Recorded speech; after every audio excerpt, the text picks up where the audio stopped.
Today we're going to start a little mini series about academic writing, and we're going to start today by looking at how to create proper sentence structures. Now, whether you're preparing to write the CAEL test or are completing assignments for college or university, it's really important to understand how to write academically, and that starts with very strong sentence structure. So today we're going to focus in on the compound sentence structure specifically. Now, academic writing is characterized by formal language, precise vocabulary, so the vocab is a lot more sophisticated, a lot higher level than the vocab you would use in day-to-day communication. And the sentences are also characteristically longer. So again, it's crucial to master the sentence structure so that people can understand clearly what it is you're trying to say.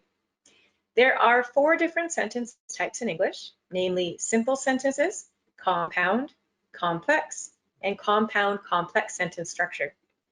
We are focusing today on compound sentences. We will get into complex sentences next week.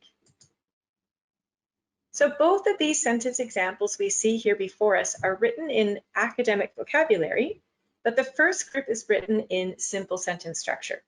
So I'll read those sentences aloud just so we can get our minds around the ideas here. So it says, scientists should reanalyze established conclusions and facts. They can correct unwarranted biases. Now in the second group there at the bottom, these same 2 short sentences have been combined into one longer sentence. And this is our ultimate goal as we're writing academically. So it now reads, scientists should reanalyze established conclusions and facts so they can correct unwarranted biases. So you'll notice that the vocabulary and the order of the words is exactly the same from the top examples to the bottom.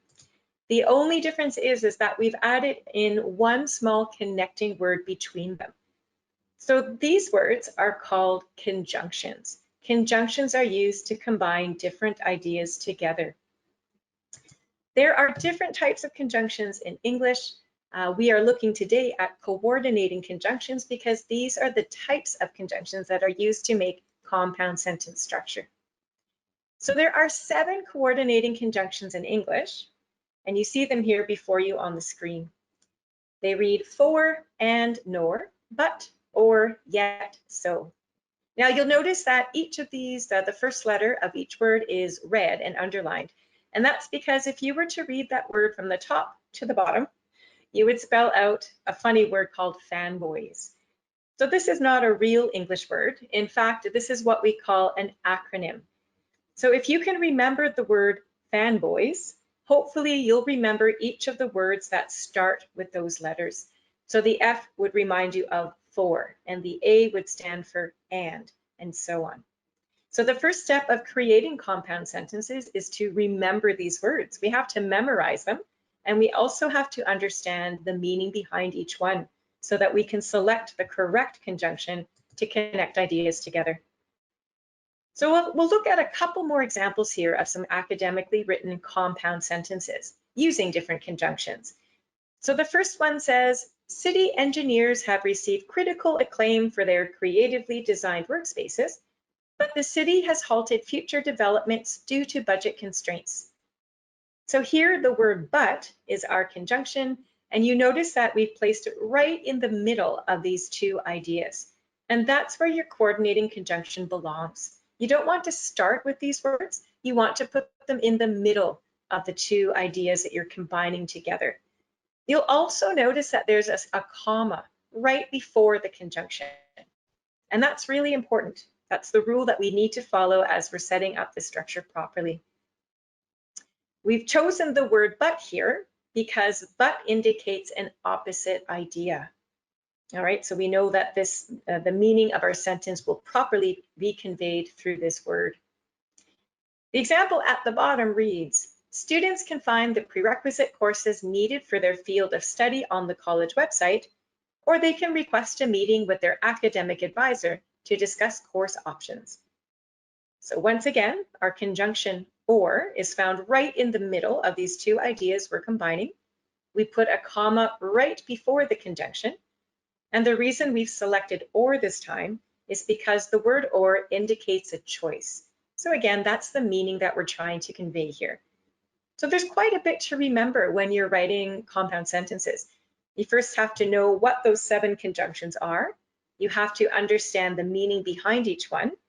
And you have to remember that they belong in the middle of the 2 ideas that you're combining, and to put a comma directly before that word. Okay, so to get into the structure of the compound sentence, we really have to master how to write a simple sentence.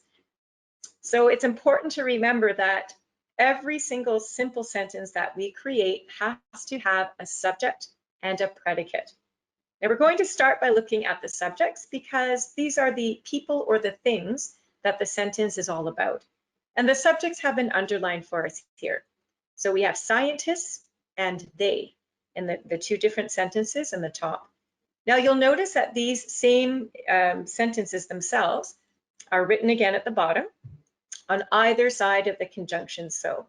So that reminds us that we always have to put a subject in the clause that comes before the conjunction, and a subject has to also follow the part of the sentence after the conjunction so. We'll next look at the verbs. Okay, I've highlighted them yellow just to keep them separate from the rest of the sentence. So we know that the scientists here should reanalyze. That's the action that they should be doing. And they can correct. So again, every single sentence has to have a completed subject and verb. Now, I mentioned earlier the word predicate. And a predicate is just a complete idea that tells us information about our subject. So reading here, if I were to say scientists should reanalyze, if I were to stop talking altogether, my idea would not make sense. So I have to add in what they should reanalyze. So that's what these words do. So this entire idea is known as the predicate, and this is my subject. And the same happens here. I've got my subject.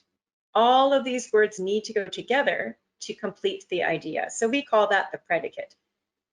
So again, down here, you've got the subject and predicate on one side of this conjunction, and you have a subject and a predicate on the other side of the conjunction.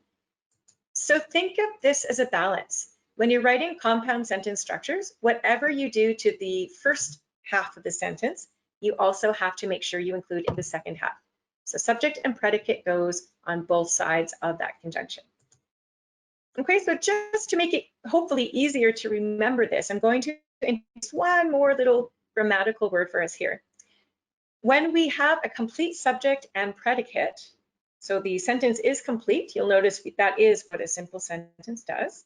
We call that an independent clause. So just think for a minute what the word independent means. If you are an independent person, it means that you are strong enough to do things on your own.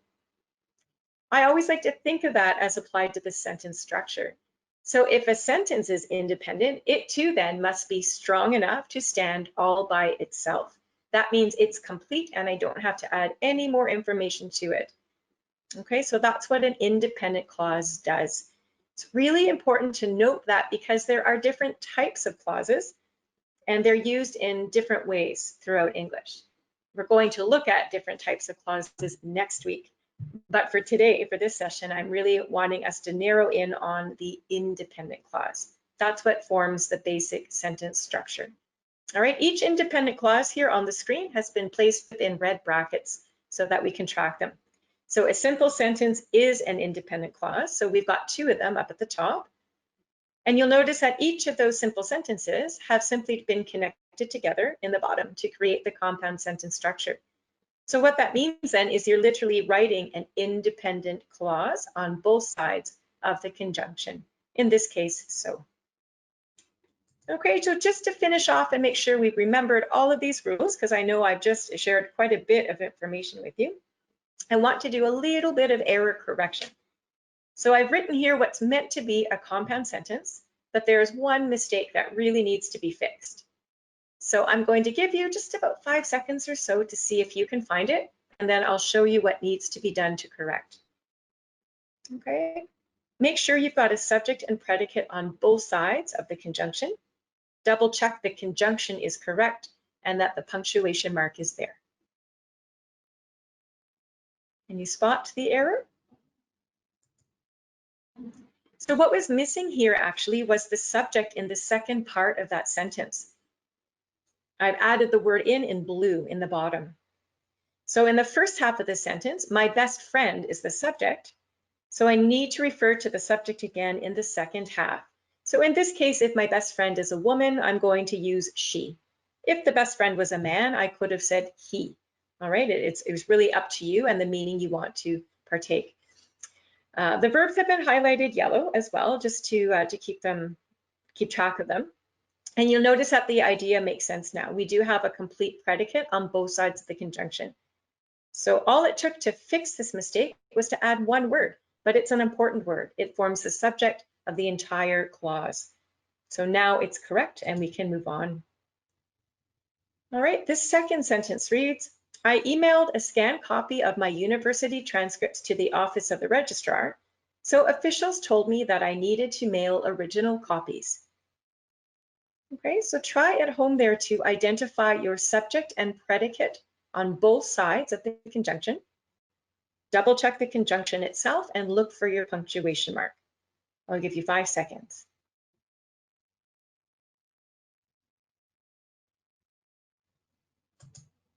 Okay, so here actually my structure was pretty strong. I had a subject and predicate on both sides, but what was incorrect was the actual choice of conjunction that I used.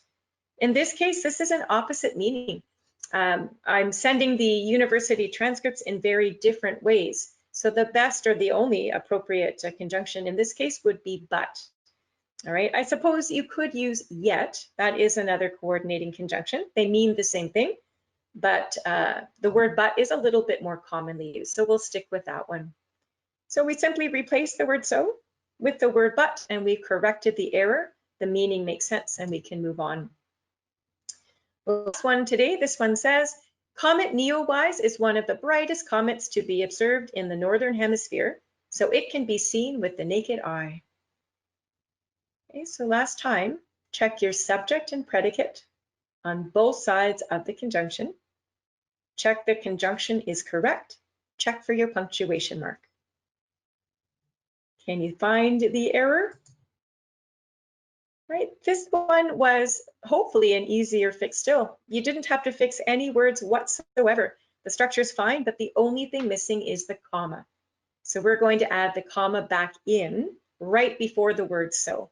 That is the rule with compound writing, with coordinating conjunctions. Okay, and again, it's crucial because as we get into further writing practices throughout your university studies, you might be combining 2, 3, sometimes even 4 clauses together.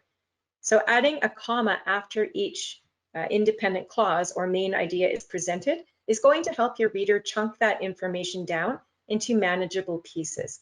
So it's easier to understand in the long run. All right, so I hope that you're leaving today with a couple of tips about how to create proper compound sentence structures. Next week, we're going to look at how to create complex sentences, and then we'll get into some paragraph writing. Thanks so much for joining, and I hope to see you next week.